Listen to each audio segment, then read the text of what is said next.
মনোনয়নপত্র বিক্রির দ্বিতীয় দিনে চট্টগ্রাম বিশ্ববিদ্যালয় কেন্দ্রীয় ছাত্র সংসদ নির্বাচনে ৪৪টি মনোনয়নপত্র বিক্রি হয়েছে পর্যন্ত।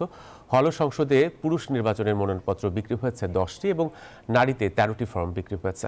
এর আগে প্রথম দিনে রোববার বিভিন্ন পদে মনোনয়ন ফর্ম নিয়েছে 28 জন। এর মধ্যে 26 জন কেন্দ্রীয় সংসদে আর 2 জন হল সংসদে। মনোনয়ন ফর্ম বিক্রি চলবে মঙ্গলবার পর্যন্ত। আর মনোনয়নপত্র জমা দেওয়ার শেষ দিন বুধবার। আগামী বৃহস্পতিবার যাচাই বাছাই শেষে 21 সেপ্টেম্বর প্রকাশ করা হবে প্রাথমিক প্রার্থী তালিকা।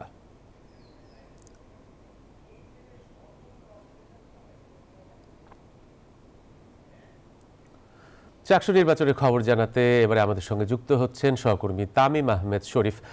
তামিম, আজ এখন পর্যন্ত কতজন মনোনয়নপত্র কিনেছেন, কি পরিস্থিতি দেখছেন বিশ্ববিদ্যালয় ক্যাম্পাসের?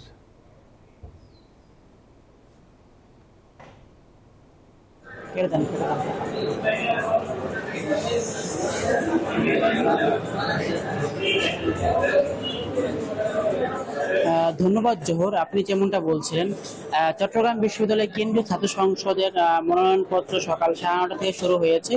এরই মধ্যে আমরা দেখছি যে সকাল থেকে বৃষ্টি থাকার কারণে প্রার্থীদের তেমন আনাগোনা ছিল না।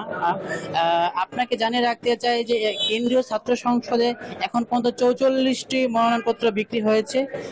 এর মধ্যে ভিপি পদে 60টি, জিএস পদে 4টি এবং এজিএস পদে 3 জন শিক্ষার্থী মনোনয়ন নিয়েছেন। এছাড়া হল সংসদে পুরুষ 10 জন মনোনয়নপত্র নিয়েছেন এবং নারী হলগুলো থেকে 13 জন শিক্ষার্থী মনোনয়নপত্র নিয়েছেন। মনোনয়নপত্র আগামীকাল মঙ্গলবার পর্যন্ত চলবে। একই সাথে বুধবার চূড়ান্তভাবে মনোনয়নপত্র নেওয়ার তারিখ শেষ হবে। এই চাকসু নির্বাচন ঘিরে শিক্ষার্থীদের মধ্যে বাড়তি উত্তেজনা দেখছি আমরা। বেলা 1টা থেকে 2টা পর্যন্ত বিরতি থাকার পর আমরা আবার দেখছি প্রার্থীরা যে ভোটাররা আছেন তারা মনোনয়নপত্র নিতে আসছে। কমিশন আমাদেরকে যেমনটা বলছে যে বেলা বাড়ার সাথে সাথে আরো প্রার্থী আসবে এমনটা জানিয়েছেন।